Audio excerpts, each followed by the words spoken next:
Welcome back to the PlayAbly Podcast, your source for all things e-commerce and marketing. Today we're talking about marketing campaigns that work. Marketing campaigns that actually work, most fail miserably.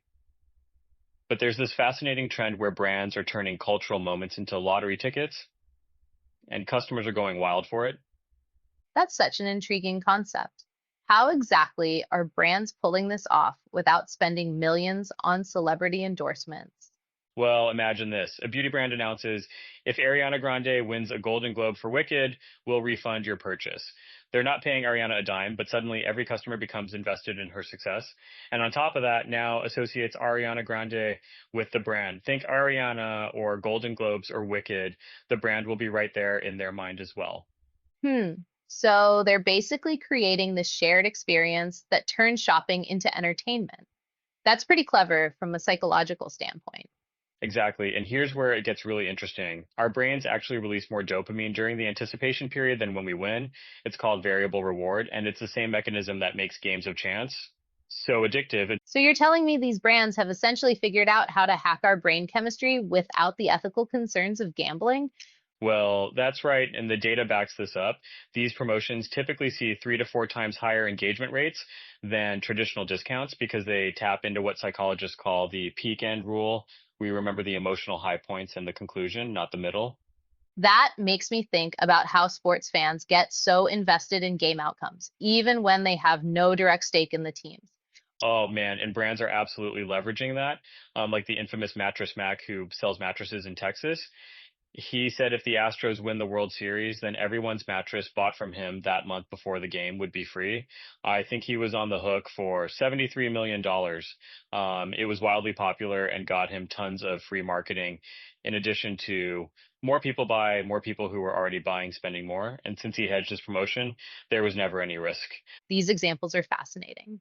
What are some other creative ways brands are implementing this strategy? So here's a brilliant one. A coffee gear company tied their promotion to Starbucks pumpkin spice launch date. If PSL drops before September 1st, your grinder upgrade is free. They turned their competitor's cultural moment into their own advantage. That's genius. They're drafting off Starbucks' massive marketing budget without spending a cent on partnership. And some brands are getting even more sophisticated with what they call micro pools, where they say, if 1,000 comeback customers join before Friday, everyone gets entered into the refund pool. It adds this community element that drives viral sharing. You know what this reminds me of? Those viral TikTok challenges where everyone participates in creating this shared moment. Exactly. And speaking of social media, these promotions generate about 5 times more organic shares than traditional discounts because people love telling their friends about unique offers that feel more like betting than shopping. But surely there must be some risks involved.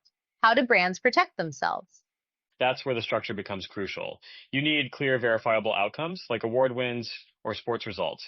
And you always cap liability by limiting it to specific products or a maximum refund pool. Plus, smart brands include a backup consolation prize if the trigger event doesn't happen. Of course, there's a lot that can go wrong and different federal and state laws to consider, which is why we exist at PlayAbly. We run these types of promotions for brands and absorb all the risk. Well, as the experts, what would Play a Blee say is the kind of consolation prizes work best? The data shows that even a small store credit like $10 a all or early access to a new product line maintains customer goodwill. One brand saw 70% of customers make another purchase within 30 days after receiving their consolation prize. These numbers are pretty compelling. What's the future looking like for this kind of marketing?